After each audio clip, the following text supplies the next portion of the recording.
मैं हूं अंकित अवस्थी, आप हैं मेरे साथ में एक ऐसी खबर पर चर्चा करने के लिए जिसके बारे में शायद हमने आपसे लगभग आज से 8-9 दिन पहले चर्चा की थी। स्वीडन में कुरान जलाई जा रही थी, इसके बारे में हमने आपके साथ वीडियो साझा करके बताया था। दुनिया भर में कितना ज्यादा विरोध हुआ था इसके बारे में बताया था। आज फिर से हम एक खबर आपसे डिस्कस कर रहे हैं और अब इस बार देश बदल चुका है, घटना सेम है और करने वाला सेम है। स्वीडन के बाद अब डेनमार्क में कुरान जलाई गई है और डेनमार्क में देखिए होता क्या है, जलाने वाला व्यक्ति एक, जगह एक, लेकिन उसके बाद जितना ज्यादा देशों के बीच में संग्राम छिड़ता है और संग्राम में इस बार नाम रूस का आया है और रूस के ऊपर आरोप है कि उसने एक साजिश के तहत नाटो में फूट डालने के तहत इस काम को करने के लिए इस व्यक्ति को, जो व्यक्ति यहां पर चर्चा में है, दैट इज पालूदान, उस व्यक्ति को इंसाइट किया है। क्या है पूरी खबर आज के सेशन में बताएंगे और सबसे इंपॉर्टेंट बात, क्या कारण है कि डेनमार्क में यह कुरान जलाने की घटना हुई है। सारी बातें आज के सेशन में आपको बताएंगे। बहुत सारे पक्ष निकल कर आएंगे इस घटना के। इसमें उस व्यक्ति के बारे में भी बताया जाएगा जो यह घटना कर रहा है, किस प्रकार से उसके कनेक्शन सब निकल के आ रहे हैं, क्या डेनमार्क में भी उसे पुलिस प्रोटेक्शन मिला। तमाम बातें आज के सेशन के अंदर आप सबसे की जाएंगी। तो जल्दी से सेशन को साझा कर दीजिए, सभी साथियों को लाइव आने का इनविटेशन दे दीजिए। तो यहां पर आप सबने एक खबर देखी थी। इस खबर के अंदर हमने आपको पालूदान नाम के इस व्यक्ति को दिखाया था जो कि पुलिस की सुरक्षा के बीच में, यानी कि चारों तरफ इस व्यक्ति की सुरक्षा पुलिस कर रही थी स्वीडन के अंदर, और यह कुरान को आग लगा रहा था। इसका यह वीडियो काफी वायरल हुआ था जिसमें पुलिसकर्मी इसके चारों तरफ इस तरह खड़े थे और यह व्यक्ति जो है ये एक बहुत ही प्रेमाइसिस, बहुत ही खास जगह पर, विशेष रूप से जहां पर देशों की एम्बेसीज हैं उनके बाहर खड़ा होकर के इस प्रकार का कृत्य कर रहा था। आपको याद होगा इस व्यक्ति के बारे में जिसका, जो कि डेनिश और स्वीडिश दोनों की नागरिकता रखता है, जिसका नाम है पालूदान। ये जो पालूदान नामक व्यक्ति है, इसने अपने द्वारा ये जो कार्य है, जो कि यहां पर इसके पास दो प्रकार के देशों की नागरिकता है, डेनमार्क की और स्वीडन की। तो स्वीडन में तो इसने यह कुरान जलाने का कार्य किया ही है, अब ये डेनमार्क में भी पहुंच गया। आपको याद होगा कि इसके द्वारा कुरान जलाए जाने की घटना, रासमस पालूदान के द्वारा कुरान जलाए जाने की घटना पर तुर्की ने सख्त प्रतिक्रिया देते हुए स्वीडन के बारे में आरोप लगाया था कि स्वीडन ने खुद इसको अलाउ किया है कुरान जलाने के लिए टर्किश एम्बेसी के सामने, और इस चलते स्वीडन के जो मतलब एम्बेसडर हैं उनको तुर्की के द्वारा समन भी किया गया था। रासमस पालूदान ने स्वीडन में इस घटना को करने के बाद अब इस घटना को डेनमार्क में किया है। अब ध्यान से देखने की बात यह है कि जब स्वीडन में इसने इस प्रकार की घटना की थी तो पूरे मुस्लिम वर्ल्ड में कितनी जबरदस्त प्रतिक्रिया आई थी, वो आप यहां पर तस्वीरों के माध्यम से शायद देख और समझ सकते हैं। यहां पर विभिन्न देशों की प्रतिक्रिया स्वरूप तस्वीरें हैं, जैसे ईरान की तस्वीरें, टर्की की तस्वीरें। दुनिया भर में जहां तहां प्रोटेस्ट हो सकते थे, मुस्लिम कंट्रीज में प्रोटेस्ट हुए रासमस पालूदान और स्वीडन के खिलाफ, और यहां पर टर्की जो है वो लीडरशिप कर रहा था क्योंकि रासमस पालूदान ने टर्की की एम्बेसी के सामने कुरान को आग लगाई थी। अब ये जो व्यक्ति है यहां से निकल करके, अच्छा उसके बाद क्या हुआ था वो भी मैंने आपको बताया था। उसके बाद में टर्की ने स्वीडिश मिनिस्टर की यात्रा जो थी वो कैंसिल करते हुए कह दिया था कि नहीं, हम आपसे नहीं मिलेंगे। यानी एक व्यक्ति के कृत्य का दो देशों के बीच में कितना जबरदस्त असर पड़ा, इससे आप समझ सकते हैं कि लाखों करोड़ों की संख्या में लोग प्रोटेस्ट पे, सड़कों पे उतर आए। अब जब स्वीडन की यह घटना इतनी ज्यादा लोगों को भड़का सकती है तो इसका निश्चित ही तुर्की और स्वीडन के राजनयिक संबंधों पर भी असर पड़ेगा। एक पुलिस का दिमाग कहता है, यानी कि जब भी आप किसी घटना को देखें तो घटना के पीछे कौन जिम्मेदार है, इसे ढूंढने का सबसे आसान तरीका होता है कि इस घटना से फायदा किसे होगा। रासमस पालूदान, जिसके पास 1.5% भी वोट शेयर नहीं है राजनीतिक पार्टी होने के बावजूद, अगर वो ऐसी घटना कर रहा है तो इसका फायदा असल में होगा किसे? यदि यह प्रश्न खोजा जाए तो वह स्वतः ही बहुत सी बातें उजागर करता है। उदाहरण के लिए, यदि यह व्यक्ति कुरान में आग लगा रहा है, खुद का धर्म क्रिश्चियन है, धार्मिक रूप से दूसरे धर्म की किताब का अपमान कर रहा है, तो इसका अर्थ सीधा है कि इसने निश्चित ही यह सोचा है कि स्वीडन और टर्की के बीच में संबंध बिगड़ जाए, और स्वीडन और टर्की के बीच में संबंध बिगड़ जाए तो इसका फायदा किसे होगा? अब दिमाग लगाने वाली बात है कि स्वीडन और टर्की के संबंध बिगड़े तो इसका फायदा उसे होगा जो ये चाहता है कि इनके संबंध बिगड़े। आप पूछेंगे ऐसे कौन हो सकता है? आपको याद होगा, मैं अभी थोड़ा सा शुरुआत में एक बार इंट्रो में दे देता हूं, उसके बाद फिर इसके बारे में डिटेल में चलेंगे। आपको यदि याद हो तो स्वीडन और फिनलैंड ने मिलकर नाटो में आवेदन दिया हुआ है, क्या कि हमें भी नाटो का मेंबर बनाइए। नाटो में ऑलरेडी 30 मेंबर है, नॉर्थ अटलांटिक ट्रीटी ऑर्गेनाइजेशन में। जैसे यूक्रेन ने एप्लीकेशन दिया हुआ है वैसे ही स्वीडन और फिनलैंड ने आवेदन दिया हुआ है। स्वीडन और फिनलैंड के आवेदन पर चूंकि रशिया नहीं चाहता कि स्वीडन एंट्री करे, और इस कहानी में उसकी एंट्री को रोकने में मददगार कौन साबित हो सकता है? टर्की। क्यों? क्योंकि टर्की जितना ज्यादा नाराज होगा स्वीडन से, वो उसकी नाटो में एंट्री को बैन करेगा। तो कुल मिलाकर इस समय पर सबसे ज्यादा फायदे में कौन रहेगा? अब देखिए, कूटनीति को समझने के लिए आपको यह पूरा विस्तार से विषय समझना होगा। इस पूरी घटना में सबसे ज्यादा फायदे में कौन होगा? रशिया। रशिया क्यों फायदे में होगा? क्योंकि रशिया नहीं चाहता कि फिनलैंड और स्वीडन नाटो ज्वाइन करें। आपके दिमाग में यह बात आ जानी चाहिए। जब यह बात बाहर निकलकर आती है कि क्या इसका फायदा रूस को मिलेगा, तो रासमस पालूदान को लगा कि अरे ये तो लोगों को पता चल गया कि मैंने स्वीडन और टर्की में बढ़ावट करने का काम किया है ताकि ये स्वीडन को नाटो में जाने से रोक दे। आपको मालूम होना चाहिए नाटो के ऑलरेडी जो मेंबर्स हैं वो सर्वसम्मति से ही किसी दूसरे देश की एंट्री होने दे सकते हैं। टर्की अब किसी भी कीमत पर स्वीडन को आने नहीं देगा। स्वीडन का विकेट गिर गया। अब इसने अपनी इमेज बचाने के लिए रासमस ने एक नया काम किया है, और नया काम क्या किया है? ये डेनमार्क पहुंच गया, क्योंकि डेनमार्क की भी इसके पास नागरिकता है। ये वहां पहुंच करके फिर से एक मस्जिद के सामने कुरान जलाया, टर्की के एम्बेसी के सामने कुरान जलाया, और जहां तहां उसको मौका मिला और अनाउंस किया कि अब मैं हर शुक्रवार को कुरान जलाऊंगा। अब जब यह घटना निकल कर आती है तो इसका अर्थ क्या है कि साहब इसका मतलब ये तो तुर्की जो है उसके साथ डेनमार्क को भी लड़वाना चाहता है। असल में डेनमार्क ऑलरेडी नाटो मेंबर है। अब यहां पर यह व्यक्ति यदि यह काम कर रहा है तो इसकी थॉट प्रोसेस क्या है कि ये दिखाना चाह रहा है कि मेरा उद्देश्य स्वीडन और टर्की को भिड़ाना नहीं था, मैं तो पूरी तरह से एक क्रिश्चियन कंट्री के अंदर एक्सप्रेशन, फ्रीडम ऑफ एक्सप्रेशन को दिखाना चाहता हूं। अब इस व्यक्ति के द्वारा डेनमार्क में जो कृत्य किया गया उसके बारे में आज के सेशन में जानकारी है। यहां पर आप देख सकते हैं स्वीडिश पीएम ने तो इसका बारे में विरोध कर ही दिया था। आज की खबर यह है कि Quran burned in front of Denmark mosque Turkish embassy. Denmark के अंदर एक मस्जिद के सामने, टर्की की एम्बेसी के सामने कुरान को आग लगाई गई। और न्यूज निकल कर आती है रशिया में भी linked to Quran burning in Sweden, ऐसा फिनलैंड के फॉरेन मिनिस्टर पेका हाविस्टो का कहना है। यानी आरोप लगाने वाला भी देखिए, यह बहुत बड़ी डिप्लोमेसी चल रही है। इस डिप्लोमेसी को केवल आप एक व्यक्ति तक सीमित करके देख लें कि यह रासमस पालुदान साइको है, पागल है, जो भी है। यहां पर इस व्यक्ति के द्वारा किया गया कृत्य कितने देशों के डिप्लोमेसी को खराब कर रहा है, आप उसे देखिए। यहां पर फिनलैंड उतर के बीच में आता है। फिनलैंड में तो कुछ नहीं हुआ, स्वीडन के अंदर कुरान में आग लगाई, डेनमार्क में लगाई। फिनलैंड क्यों बोल रहा है? क्योंकि फिनलैंड और स्वीडन दोनों ने मिलकर अप्लाई किया था नाटो में। अब आपके दिमाग में आएगा इसका मतलब इन सबसे ऊपर की चीज तो नाटो है, क्योंकि अल्टीमेटली नाटो में इनकी एंट्री ना हो जाए, क्योंकि फिनलैंड ने भी अप्लाई किया हुआ है और स्वीडन ने भी अप्लाई किया हुआ है। फिनलैंड पहले ही समझ गया कि कल को ये पागल आदमी अपने आना चल के आ जाए। ऐसी स्थिति में चलो पहले ही इसके बारे में बता दो कि ये रशिया की चाल है।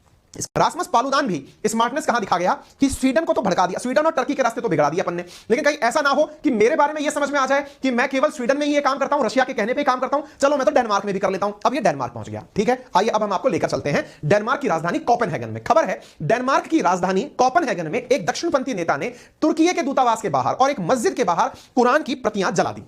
इससे पहले वे 21 जनवरी को स्वीडन की राजधानी स्टॉकहोम में भी तुर्की के दूतावास के सामने मुस्लिमों की पवित्र पुस्तक को जला चुका है। अब एक बार मैप पर सारे देशों की लोकेशन समझ लो, उसके बाद घटना समझना आसान होगा। देखो तुर्की तो बैठा हुआ है यहां पर, दैट इज तुर्की है, ठीक है। रशिया आर पार है। इसके बाद में यहां पर देश है फिनलैंड, ये रशिया है, ये फिनलैंड है। Finland, Sweden, Norway. नॉर्वे का कोई अभी लफड़ा आया नहीं है। स्वीडन और फिनलैंड दो ऐसे देश हैं जिन्होंने नाटो ज्वाइन नहीं कर रखा है। इधर की तरफ डेनमार्क है, इसकी आज चर्चा हो रही है। डेनमार्क की राजधानी कोपेनहेगन है। राजधानी कोपेनहेगन के अंदर की आज घटना है। कोपेनहेगन क्यों चर्चा में है? क्योंकि यह नाटो कंट्री है। अब इन दोनों देशों के बारे में तो ऑलरेडी हम सुन चुके हैं, अब डेनमार्क की कहानी आपको बता रहे हैं। 27 जनवरी की घटना है। I'm going to do a protest in front of the mosque on Dorotheavej in Copenhagen, Denmark. इसकी एक आदत है, ये अपना कोई भी काम करने से पहले इंस्टाग्राम पर अनाउंस करके जाता है कि मैं इस घटना को अंजाम देने के लिए जा रहा हूं। कहां जा रहा हूं? मैं डेनमार्क के अंदर कोपेनहेगन में एक मॉस्क के सामने कुरान को जलाने जा रहा हूं। बकायदा अनाउंसमेंट करके जाता है कि 27 जनवरी को 12:30 बजे फ्राइडे के दिन मैं इस काम को करूंगा। अब एक दिमाग में चीज आ जानी चाहिए, क्योंकि इस व्यक्ति ने अपने द्वारा कुरान जलाते समय जो बात बोली है वो क्या है कि चूंकि मेरा देश क्रिश्चियन है, यानी ईसाईयत मेरा देश वो रखता है, धर्म है देश का, तो ऐसे देश के अंदर दूसरे धर्म के प्रति अभिव्यक्ति की आजादी मेरे को मिली हुई है। यानी ये अपने देश के जो कॉन्स्टिट्यूशन है उसको कैसे लेता है, तो उसका तर्क है कि जब डेनमार्क का रिलीजन ईसाईयत है तो दूसरे धर्मों के बारे में उसका क्या नजरिया है, वो उसे अभिव्यक्त करने का अधिकार है। हमने इस बात को विकिपीडिया पर भी तलाशा, हमने कई जगह और तलाशा। सामान्यतया यूरोपियन देश अपने आप को सेक्युलर बताते हैं। सेक्युलर का अर्थ जिस तरह भारत में सभी धर्मों का सम्मान किया जाता है, बिल्कुल वैसे ही, या राष्ट्र का खुद का कोई धर्म नहीं होता है, वैसे ही यूरोप अपने आप को लोकतंत्र का मसीहा मानता है और यह मानता है कि इनके यहां अभिव्यक्ति की आजादी भी चरम पर होती है, तो सेक्युलरिज्म भी चरम पर होता है, यानी सभी धर्मों का सम्मान भी होता है। लेकिन क्या किसी देश का अपना कोई धर्म होता है या नहीं? तो जब हमने स्टैटिस्टिक्स तलाशी तो पता चला कि डेनमार्क की जानकारी 2020 की यह है कि यहां पर 74.4% आबादी रिलीजियस मामले में अगर हम बात करें तो चर्च ऑफ डेनमार्क यानी कि ईसाईयत अपनाती है, क्रिश्चियन है। और यहां पर लूथर और प्रोटेस्टर, ये दो प्रकार के क्रिश्चियनों के अंदर विभाजन है, प्रोटेस्टेंट्स और यहां पर मतलब कैथोलिक, कई इनके अंदर विभाजन है। जब आप धार्मिक आंदोलन सुनेंगे तो समझ में आएगा। तो यहां पर इनकी परसेंटेज पाई जाती है। अच्छा, तो एक प्रकार से यहां पर रिलीजन के आधार पर मेजॉरिटी में ईसाई लोग रहते हैं। अब चूंकि यहां मेजॉरिटी में ईसाई रहते हैं तो क्या डेनमार्क का रिलीजन ईसाई है? हमने यह भी तलाशने का प्रयास किया, तो हमें एक पुरानी रिपोर्ट मिली जो कि फ्रीडम ऑफ रिलीजन पर बनी हुई अमेरिकी रिपोर्ट थी। उसमें हमने इंटरनेशनल रिलीजियस फ्रीडम के अंदर जब डेनमार्क की जानकारी जुटाई तो हमें कुछ इस प्रकार से जानकारी लिखी मिली। क्या? The constitution guarantees the right of individual to worship according to their belief. यानी डेनमार्क के अंदर कॉन्स्टिट्यूशन कहता है कि जो भी व्यक्ति जिस भी बिलीफ को रखता है उसे वो मान सकता है, यानी कि जो भी उसकी आस्था है। It establish evangelical Lutheran church as the national church. यानी इस देश ने अपने यहां पर अपने राष्ट्रीय धर्म के नाम पर तो कोई धर्म नहीं बताया, यह जरूर कह रखा है कि सब अपना बिलीफ मान सकते हैं, लेकिन यह जरूर कह रखा है कि एवेंजेलिकल लूथरल चर्च जो है वो इनकी नेशनल चर्च होगी। यानी जैसे पाकिस्तान का राष्ट्रीय धर्म इस्लाम है, भारत का कोई राष्ट्रीय धर्म नहीं है, नेशनल रिलीजन नहीं है, क्योंकि हम एक सेक्युलर कंट्री हैं। वैसे ही डेनमार्क ने भले ही रिलीजन के नाम पर किसी का नाम ना ले रखा हो, लेकिन एक चर्च को राष्ट्रीय चर्च बना रखा है, यानी कि राष्ट्र इस चर्च के आधार पर चलेगा। इसका मतलब इनडायरेक्टली ये ईसाईयत यानी क्रिश्चियनिटी को अपनाते हैं, और यही इस व्यक्ति की बातों में है। यह व्यक्ति जब प्रोटेस्ट करता है तो कहता है कि जब मेरा देश ईसाईयत अपनाता है तो मैं इस्लाम के प्रति क्या नजरिया रखता हूं, यह बताने का मुझे अधिकार है। ठीक है, तो अब आप इस व्यक्ति को यहां पर रासमस पालुदान को डेनमार्क के अंदर प्रोटेस्ट करते हुए देख सकते हैं। ये एक मॉस्क के सामने, जिस मॉस्क से अजान की आवाज आ रही है, उस मॉस्क के सामने अगेन एक पुलिस सिक्योरिटी के भीतर वही कृत्य दोहरा रहा है जो इसने स्वीडन में किया था। अर्थात यह व्यक्ति जानबूझकर पूरी मीडिया कवरेज के साथ फुल सिक्योरिटी में इस कार्य को अंजाम दे रहा है। यह यही नहीं रुका, इसने अपने इस कृत्य को पुलिस की जीप में बैठकर फिर तुर्की की एम्बेसी के सामने जाकर दोहराया है। और तो और इसने हर जुम्मे को कुरान जलाने की धमकी दी है। यानी ये यहां पर नहीं रुका है, ये यहां से निकल करके पुलिस की जीप में बैठता है और तुर्की की एम्बेसी के सामने, एम्बेसी हर देश में होती है, तो तुर्की की एम्बेसी जो स्थित है डेनमार्क में, वहां जाता है और वहां जाकर कुरान की एक प्रति और जलाता है और कहता है जब तक, अब देखना ये बड़ी इंटरेस्टिंग कहानी है, क्या कहता है, जब तक तुर्की के राष्ट्रपति रेसेप अर्दगन स्वीडन को नाटो में शामिल होने का समर्थन नहीं करते। मतलब देखो कितना ट्रिकी चल रहा है मामला यहां पर। अब तक क्या निकल के आ रहा था, फिनलैंड के विदेश मंत्री ने जब स्वीडन के अंदर कुरान जलाई गई तो आरोप लगाया कि यह रूस की चाल है। इस बात को यह समझ गया और जिसने इसको भड़का रखा होगा वो भी समझ गए, तो इसने कहा लो अब मैं इस काम को डेनमार्क में करूंगा।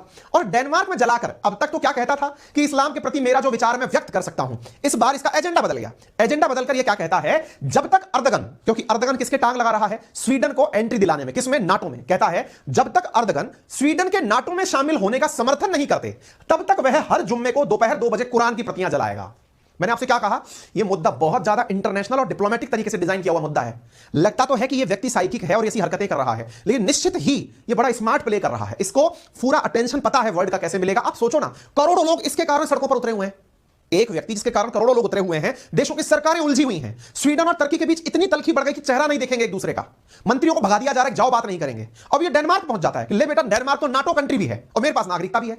और इसने मुद्दा क्या पलट के रख दिया कि जब तक तुम स्वीडन, अच्छा इंटेंशनली जो बात शुरुआत में निकल कर आई थी वो क्या थी कि रशिया नहीं चाहता कि स्वीडन क्या ज्वाइन करे, टर्की ज्वाइन करे। लेकिन अब इसको पता चल गया कि भाई साहब रशिया नहीं चाहता कि स्वीडन नाटो ज्वाइन करे, लेकिन अब जब ये बात पता चल गई है तो मुझे अपना पैतरा बदलना पड़ेगा। इसने पैतरा बदल दिया, बदल के क्या कहता है कि भाई साहब टर्की वालों, स्वीडन को नाटो ज्वाइन कराओ तो जाने। ये खेला खेल गया और खेला खेलकर आप इधर देखिए, यहां पर ये बकायदा माइक पर अनाउंस करता है। अनाउंसमेंट में ये जानकर अर्दगन को ये बोल रहा है,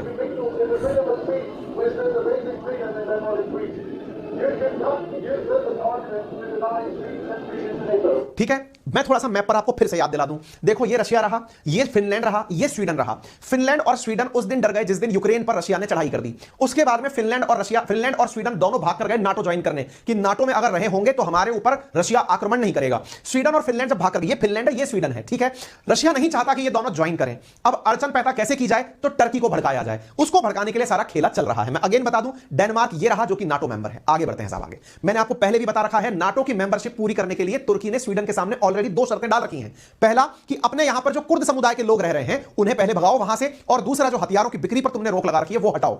लेकिन अब मामला और आगे तक बढ़ चुका है। I have just been in front of the embassy of Turkey and burned this book because it's important to show Erdogan that we do not accept that he meddles in the affairs of freedom of speech in Denmark and Sweden. So that is why this terrible book is burning. ये Instagram पर ऐसे ही अपनी reels डालता है और तुर्की की embassy के बाहर खड़ा होकर के ये रील डाल देता है। ठीक है साहब, आगे चलते हैं। अब दुनिया की प्रतिक्रिया क्या आई, स्वीडन के खिलाफ सब लोग खड़े हो लिए सड़क पर। अब डेनमार्क की बारी थी, फिर से आ जाइए। ये टर्की का अखबार है, अगेन यहां पर स्ट्रांगली कंडेम हो गया। ऐसे ही हर जगह एक ही बात निकल कर आ रही है कि कोपेनहेगन, भाई जैसे पुलिस हर जगह दिख रही है और पुलिस स्टेट का विषय होता है, पुलिस जानबूझकर इसको ऐसा क्यों करने देती है, पुलिस इसको पहले क्यों नहीं गिरफ्तार कर लेती। आज अपने देश में कोई व्यक्ति प्रोटेस्ट करने आता है, पुलिस पहले उठा के ले जाती है क्या भाई नहीं, प्रोटेस्ट यहां पर अलाउड नहीं है। अब मान लो कि आप किसी दूसरे देश के खिलाफ प्रोटेस्ट कर रहे हो, नहीं कर पाओगे कि नहीं भाई इतना फ्रीडम ऑफ एक्सप्रेशन भी देने की जरूरत नहीं। इनके यहां पर क्या है, फ्रीडम ऑफ एक्सप्रेशन की इनकी अपनी ही व्याख्या है।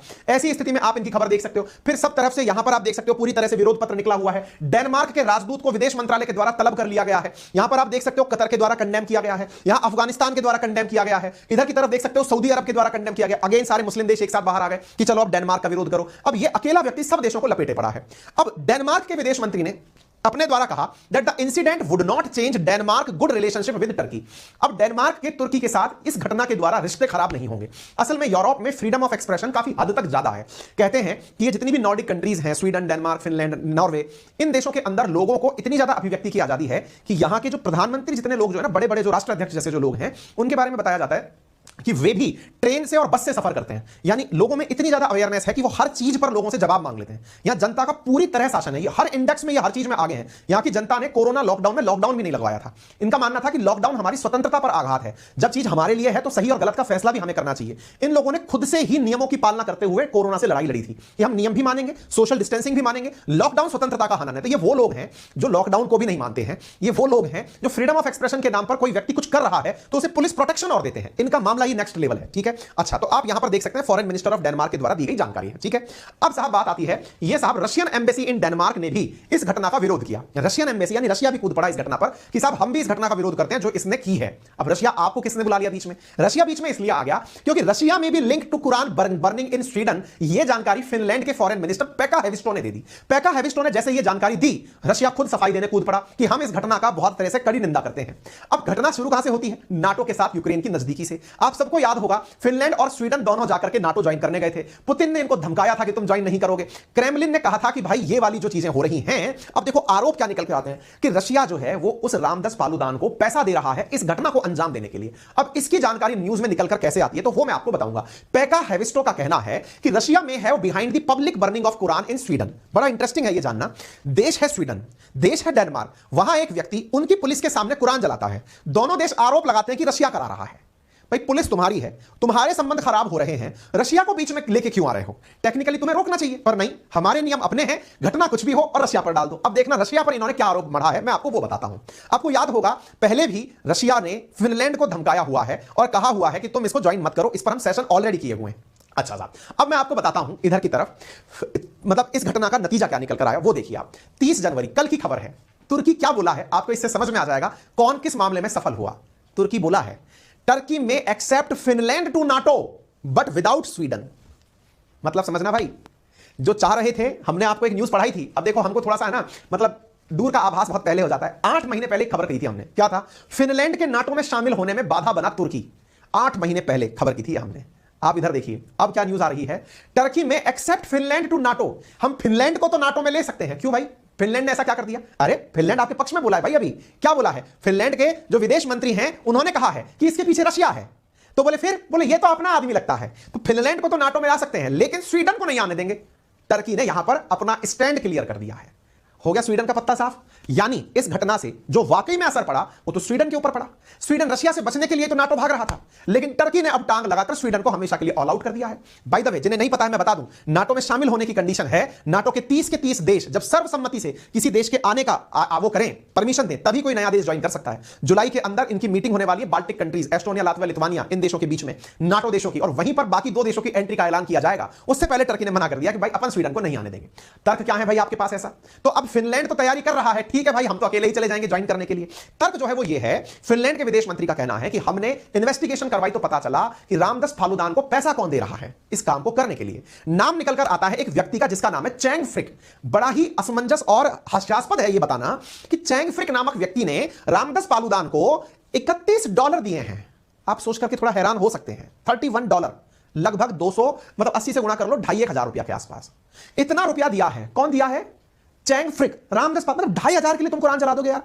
है? और इसके पीछे जानकारी क्या है? ये मतलब सोचो, विदेश मंत्री लेवल का व्यक्ति बोल रहा है कि ये व्यक्ति रामदास पालुदान से ऐसा करा रहा है। ये मतलब एक प्रकार से ये हो गया कि आपको कोई सॉल्यूशन नहीं मिल रहा है तो किसी के ऊपर भी डाल दो। तो इसमें से फिनलैंड जो है इस व्यक्ति के ऊपर, चैंग फ्रिक के ऊपर चीजें डाल दे रहा है कि इस व्यक्ति ने पैसे। अब ये कौन है चैंग फ्रिक? ये कोई नया आदमी आ गया है भाई साहब। चैंग फ्रिक जो है वो रशिया का एक चैनल है, रशियन टुडे, उसके लिए बोले काम करता था पहले। बोले यही आदमी जो है वो रामदास फालुदान को पैसे दिया था। जैसे आप में से बहुत सारे लोग, अभी जो हमारा चैट बॉक्स चल रहा है इसमें चैट के ऊपर एक सुपर चैट का ऑप्शन आता है। आप उसमें मान लो मुझे पैसे दे दो। बहुत से लोग डालते हैं यार, बहुत से लोगों ने मुझे सुपर चैट में, किसी ने 500, किसी ने 100, किसी ने 1000 बहुत बार भेजे। ऐसे ही वीडियो के नीचे एक सुपर थैंक्स का ऑप्शन आता है, उनमें से बहुत से लोग मुझे सुपर थैंक्स भेजते हैं कि लो सर इतना पैसा हमारी तरफ से एज एन कंट्रीब्यूशन। अब मुझे थोड़ी पता है आप कौन हो यार। आपको मेरा वीडियो, मेरी जानकारी, टीम की मेहनत पसंद आई, आपने पैसे दे दिए। इस व्यक्ति ने ऐसे ही रामदास पालुदान को पैसे दिए होंगे कभी, इसका कृत्य पसंद आया, इंस्टा पर इसने पैसे टिका दिए। पैसे टिका दिए तो साहब खबर कहां चली गई? इस व्यक्ति ने फंडिंग की है। $31 कितना सा यार? इनकी 10 बोतल ना है पानी की। ठीक है, ऐसी स्थिति में अब बात क्या निकल कर आती है? बोले ये रशियन टुडे का पूरे पहले वो डिस्ट्रीब्यूटर रहा हुआ है, इसने पैसे दिए हैं, इससे पता चलता है। बोले अच्छा, इससे क्या स्थापित करना चाहते हो? बोले देखो यूरोपियन यूनियन ने रशियन टुडे और स्पुतनिक जो अखबार है रशिया का उनको बैन किया हुआ है। बोले तो बोले ये इनका फॉर्मर डिस्ट्रीब्यूटर रहा है। ऑलरेडी रशिया के जो चैनल्स हैं रशियन टुडे और स्पुतनिक वो यूरोप में यूट्यूब पे भी बैन है। इस वजह से उस व्यक्ति ने इनको पैसे देकर के ये जाहिर कर दिया है। किसने? चैंग फ्रिक ने। क्या पैसे देकर के जाहिर कर दिया है कि ये पुतिन समर्थक है और पुतिन समर्थक होने के नाम पर इसने उसको पैसे दिए। ये लो जी, मतलब दिशा कहीं और जा रही है। कोई रामदास पालूदान से सवाल नहीं पूछ रहा है भाई तू ऐसा क्यों कर रहा है। जिसने पैसे दिए हैं उससे पूछताछ हो रही है तूने पैसे क्यों दिए हैं। भाई वो बेचारा अपने इंटरव्यू देता फिर रहा है, वो कह रहा है कि मैंने रासमस पालूदान को पैसे दिए, मैंने उसको पैसे दिए, ये सही है, उसने खुद से ये बात स्वीकार की है। लेकिन उसने कहा कि मैंने इस बात के लिए पैसे नहीं दिए कि तो कुरान जला। मैंने इसलिए पैसे दिए क्योंकि वो फ्रीडम ऑफ एक्सप्रेशन और बिलीफ के लिए बात करता है और न्यूज मीडिया का मतलब होता है फ्रीडम ऑफ एक्सप्रेशन के लिए बात करना। जब यूरोप के अंदर अखबार बैन है तो किसी ना किसी को तो भाई, जहां एक और इंडिया में बीबीसी की डॉक्यूमेंट्री बैन होती है तो बहुत सारे लोग, मैंने पहले भी कहा था बीबीसी डॉक्यूमेंट्री बैन होगी तो सुप्रीम कोर्ट जाएगी, जा चुकी है, ठीक है। एग्जैक्टली जब कोई भी अखबार बैन होता है तो फ्रीडम ऑफ एक्सप्रेशन पर सीधा कुटाराघात होता है। जब तुमने रशियन टाइम्स और स्पुतनिक को यूरोप में बैन कर रहा है तो इसका मतलब फ्रीडम ऑफ एक्सप्रेशन तुम्हारा कैसा हुआ? बड़ा ही बायस प्रकार का हो गया यूरोप में है। एक तरफ रामदास पालूदान से तुम कुरान जलवा रहे हो फ्रीडम ऑफ एक्सप्रेशन के नाम पर, और वहीं दूसरी तरफ अखबारों को बैन करा रखा है। यह कैसा पार्शियल प्रकार का तुम्हारा फ्रीडम ऑफ एक्सप्रेशन है? इस व्यक्ति का यह तर्क है और इस व्यक्ति ने बकायदा अपना इंटरव्यू देकर के न्यूज मीडिया को इंटरव्यू दिया और कहा कि भाई मैं नहीं चाहता कि मुसलमानों को भड़काऊं, मेरा मुसलमानों को भड़काने के प्रति वो नहीं है, मेरा फ्रीडम ऑफ एक्सप्रेशन के नाम पर जो दोगलापन है वो उजागर कर रहा था ये व्यक्ति, मैंने उसका समर्थन कर दिया। इसका भी तर्क सही है। लेकिन साहब चैंग फ्रिक अपने आप में एक न्यूज बन गया, क्यों? क्योंकि वो रशिया का समर्थक है। तो एक प्रकार से ये खबर यो गोलम गोल घूम गई है। खैर, रशिया ने यहां पर साफ साफ कहा है कि जो भी घटना हुई है, एक तो स्टॉकहोम में जो घटना हुई है हम उसका विरोध करते हैं, दूसरा जो फिनलैंड के फॉरेन मिनिस्टर हम पर आरोप लगा रहे हैं वो पूरी तरह निराधार है, हम उसके खिलाफ भी निंदा करते हैं। ठीक है साहब, अब आपसे छोटी सी गुजारिश है, आप पूरी खबर और सारे पक्ष विपक्ष अगर जान चुके हैं, इतनी देर तक हमें सुन चुके हैं, चैनल पर नए हैं तो हमारे चैनल पर राइट हैंड कॉर्नर पर एक सब्सक्राइब का बटन आ रहा है जिसको दबाने का कोई पैसा नहीं लगता। हां, कम से कम नेक्स्ट टाइम जब हम आपके पास आएंगे तो आपको सूचना पहले मिल जाएगी। कृपया करके आप उसे दबा दीजिए, क्योंकि YouTube की स्टैटिस्टिक्स हमें बताती है कि आप में से मेजॉरिटी ऑफ लोग हैं जो सुन रहे हैं हमें अभी, उन्होंने वो बटन दबा नहीं रखा है। तो कृपया उसे दबाने का कष्ट कर दें, वीडियो को अपने साथियों से भी साझा कर दें। चैनल पर नए हैं, सब्सक्राइब कर लिया है, वीडियो शेयर कर लिया है तो एक लाइक का बटन और है, इनमें किसी में कोई चार्ज नहीं लगता। हां, 30 सेकंड तक का समय जरूर लग सकता है।